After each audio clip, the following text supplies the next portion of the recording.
I'd like to apologize for the inconvenience. I'd like to apologize for taking so long to communicate with you guys and Nishianji Ispagabagi. You get it? Not so. I'd like to continue in regards to what you manage the birthmark. The birthmark is the most important tool in your body. You get? It's the most important tool. It's the most important part where, because now it connects you with your spiritual beings, it connects you with your forefathers, it connects you with your own soul.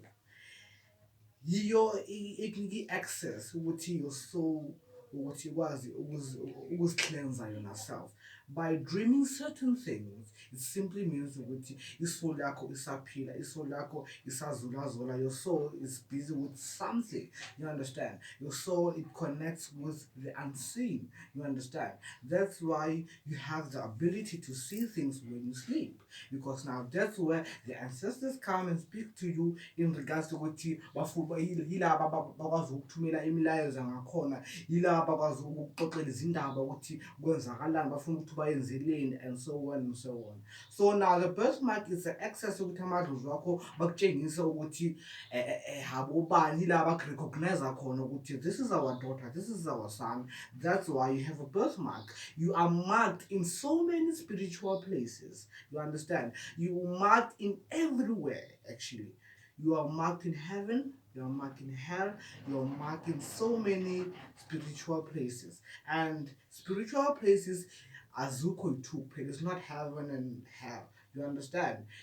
There are so many spiritual places. That's why most of the time we'll dream certain things that they're quite vague, because now kusuka kuze amanye amadlozi, kusuka kuze certain animals, kusuke kuze certain energies ezama ukuze ezoxoxa nathi ngaso sonke isikhathi, ezama ukuze ezoxoxa nathi from the other world. You understand? Because now one thing that I can tell you is that in each and every single day of your life, when you breathe with something. You breathe with a certain energy that you cannot see. It's either your guardian angels or your guidance spirits, or whatever that you can call it. But the fact remains ukuthi ke manje uphila na something each and every single day. Yiyo into ekusingatha yingakho mozovelela ingozi uba na this thing, this instinct etshela, the instinct that's within you kusuka ku this energy ekhona enawe ngaso sonke isikhathi ekuxoxela izindaba ekutshela ukuthi now this is what's going to happen, this is what's going to happen. That's why I to each and every single person unamadlozi. You understand? That's where this energy comes from, because now you are recognized lesson ukuthi manje une-birthmark somewhere in your body. You understand? So now you are marked in each and every single thing oyenzayo. You're really marked. You are marked, you are marked, you are marked. So now you need to do not take that for a ride. Do not take that for advantage. It's just a mark and yeah, it's beautiful. And no, the shape of that birthmark, it's a sign of something. You understand? It symbolizes something because of regarding impilo yakho. You understand? So now you need to pay attention to certain things so that you can understand, because each and every single day you dream about something. Each and every single day you see something. Each and every single day you feel something. You understand? This birthmark connects you with your ancestors. This birthmark connects you with certain energies. That's why sometimes uzophupha ulele nomuntu wesilisa, uzophupha ulele nomuntu wesifazane. It's because now ngaleso sikhathi leso, you understand, kusuka kuze i-energy ethize, you understand, efuna ukuzirevive ngawe. You understand? Because now self usuhlangahlangene, ingakho uzohamba uphuphe into enjalo. Khona into efuna like khona i-energy efuna ukuza lapha kuwena, efuna ukuzala something nawe. You understand? So what I'm trying to say here is that we have partners in life. Even in a spiritual world, we have partners in life. We have partners. Sometimes you can even have a partner engaba yinja, ungaba nepartner engaba isilwane sasemanzini, ungaba nepartner isilwane sasentabeni, you understand? Because yizinto lezi esiphila nazo each and every single day. The most into edida lapho is because ukuthi asiboni with a naked eye, we see it with a naked, sibona ngelihlo lomoya. So now isebenza ngaleyo ndlela leyo ukuthi manje you need to understand that ukuthi awuphili uyi-one ukuze uphefumule kanje khona. There's this support structure that surrounds you in each and every single thing that you do, in each and every single thing that you touch, you understand? So now you need to understand that ukuthi manje there's this support structure, there's this group of spirits that's with you esebenza ngawe ngaso sonke isikhathi esifuna ukuthi u-achieve something for that particular day. After that, you can find something yokuthi ke manje you did something in that present day, and then yalala, and then now uphupha into bowuyenza in that particular day. That simply means that whatever that bowuyenza ngalelo langa lelo awuyiqedanga, it continues, you understand? It continues to a certain stage, it continues to a certain time ukuze izokwazi ukuphelela, because now abantu the spirit world abafuni ukwenza into bese bayiceda nje kanjalo, like they cut it. They want ukuthi uyenze uze uyicede, you understand? So that izinto zakho nawe lezo zilangazelelayo zizokwazi ukuthi manje ziphokophele ziye phambili. Like for instance, typical thing, most of abantu abaningi bacanga ukuthi le nto le yimiss or something. Uma ukhapha umuntu angeke uze umjikele endleleni nje because of izinto zakho ziyophela endleleni. It's either ujike ekhoneni or it's either umjikela la ahlala khona straight, you understand? La indlela iphelela khona, so that uzokwazi ukuthi nawe izinto zakho zizokwazi ukuthi ziphelele, zingapheli nje endleleni nje uzibuza ukuthi kahle kahle kwenzakalani. So now what I'm trying to say to you guys is that acknowledge that birthmark that you have, because it really, really works. It really connects you with your heavens. It really connects you with whatever that surrounds you, actually. And at some point, it yukutshela ngesimo lesi ozosiphila empilweni yakho, ikutshela ngesimo ewena muntu ozosiphila, and izokutshela ukuthi uzophelelaphi. Like nje the way ibumbeke ngakhona, it simply tells you ukuthi uzophelelaphi ngempilo yakho. What's your purpose in life? Like in that birthmark, in that small little round, in that small little shape that you have in your body, it's some sort of memory kanje le ophume nayo esiswini sakama, you understand? Imemory nyana ekhona ewena uphume nayo ekade wena uyibumba lesikhathi usasesiswini sakama. Isimo sokuthi manje kade ukwazi ukuhlanganisa, kade ukwazi ukuqhumana namadlozi wakho kahle ngoba sasephakathi esiswini sakama, bokwazi ukuphuphisa umama wakho ezinye izinto naye angazi ukuthi angazi ukuthi ngayibeka kanjani, angazi ukuthi angazibona kanjani, you understand? So now izinto eziningi lezi umama wakho kade aziphupha, it's because of you. It's because of you, because wena muntu wena self uyidlozi while still inside there, you understand? Because now akazi ukuthi ubumbeke kanjani, akazi ukuthi uma uphuma uphetheni, you understand? But the fact remains ukuthi wena uma uphakathi laphaya uyazi ukuthi isimo sakho sokuphila sizoba njani. Like amadlozi wakho axoxa nawe kahle, you understand? Amadlozi wakho axoxa nawe kahle ngendlela efanelekile, axhumana nawe ngendlela efanelekile, bakutshela izinto lezi ezi-deep ezijulile lesikhathi usasesiswini sakama. Yingakho abantu aba-pregnant kakhulu baphupha izinto like nje they can even dream ngathi some sort of creatures, yabona into engisho, uzibuza ukuthi ngaphupha into engayazi kanje kanti kwenzenjani. No, kanti bakutshengisa ukuthi isimo somntwana wakho sizoba njani, you understand? Like nje impilo yakhe izoba njani, you understand? So now what I'm trying to say here is that ukuthi wena maphakathi kwesiso sakama wakho uyidlozi wena uqobo lwakho, yabona? Uyingilosi wena self uqobo lwakho. Now the minute uphuma, you are being disturbed.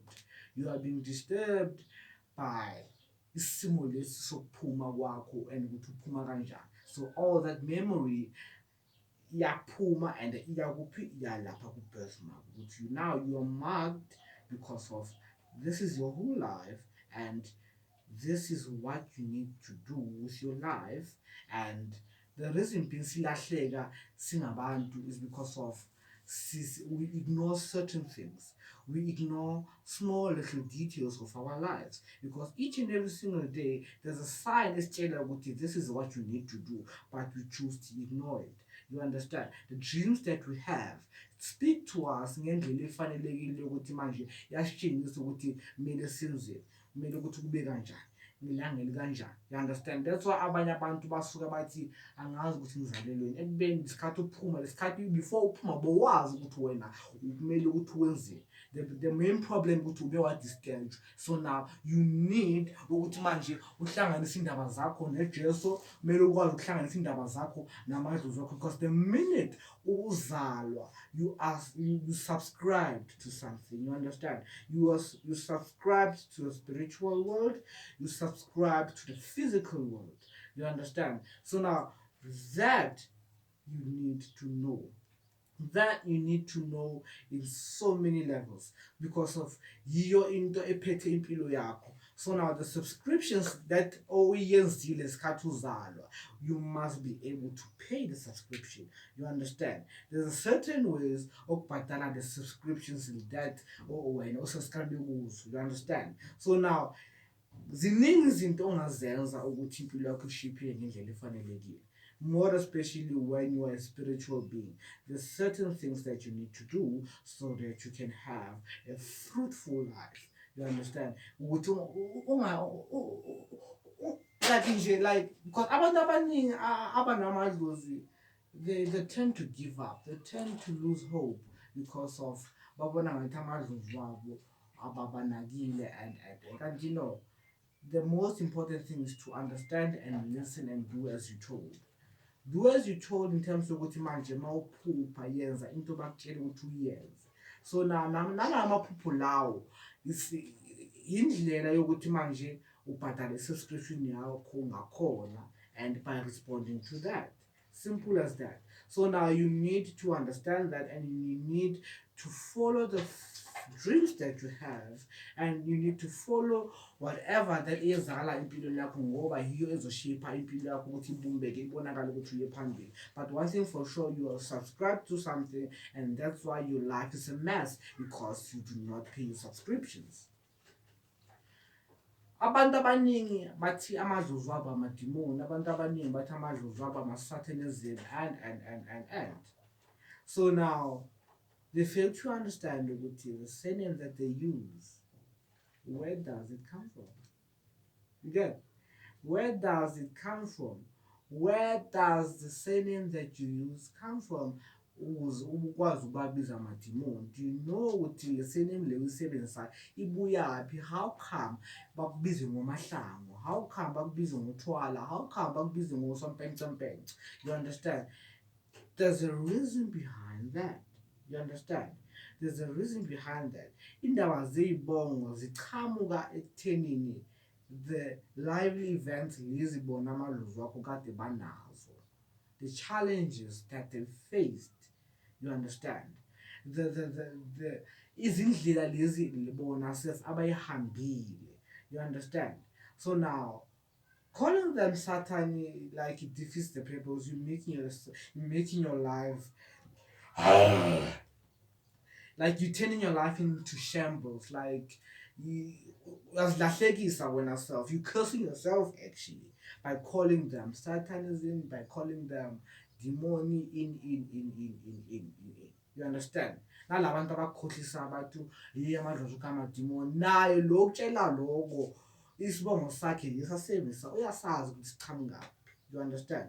Because of ngithanda ukunitshela ngendaba zey'bungo manje ukuthi isibongo sichamuka ekuthenini amadlozi wakho bona kade baphila kanjani, amadlozi wakho bona kade bayenzani iy'mpilo zabo, ngoba dala kade babizana ngey'bongo. Igama lomuntu beqala ngesibongo kahle kahle before kuzoba nanamagama. You understand? Beqala ngesibongo, bozothola umuntu bambiza thwala. You understand? Because of isibongo sakhe kube negama lakhe, like nje the most important thing la isibongo, you understand, because of ukuze sithole i-identity yakho, more especially semazozobhula, ukuze sithole indaba zakho and siqala sikubuza, angeke sikubuza igama lakho nje budedengu, sibizwa isibongo sakho ngoba yila usubscribe khona, yila i-identity yakho ikhona, yila amadlozi wakho akhona, yabona into ezinjalo. So now isibongo ney'thakazelo siqhamukeni ekuthenini amadlozi wakho abuyaphi, amadlozi wakho bawayenzani, amadlozi wakho aphumaphi, kade babonani, bokwenzakalani ey'mpilweni zabo, yabona. Lezi zinto lezo zichamuka ezintweni kade ziyenzakala ngamampela, you understand. So now isimo esinjalo-ke makhetha, do not, and I mean not, neglect such things, because those small little things are the things that can make you grow, are the things that can make you be something in life, you understand. Umuntu akakwazi ukuthola abantwana because of isibongo, just a small little thing. Abantu abaningi bacabanga isibongo nje yintonyana nje ethize, kanti no, akakwazi ukuthola abantwana because of isibongo sakhe akasazi, isibongo sakhe akusiyiso, isibongo sakho nje sibudedengu, simabhedubedu, asihlangani ngendlela efanelekile. So now isibongo yinto important kakhulu emuntwini. Ungaba umlungu, you can be white, you can be Indian, you can be whatever. Your surname is most important into your life. Your surname is your name, actually. It's who you are. It shows your identity. It shows where you come from and where you are. You understand? So now, please do respect that. Please do understand that. Please do follow those footsteps of your forefathers so that you can have a lovely life.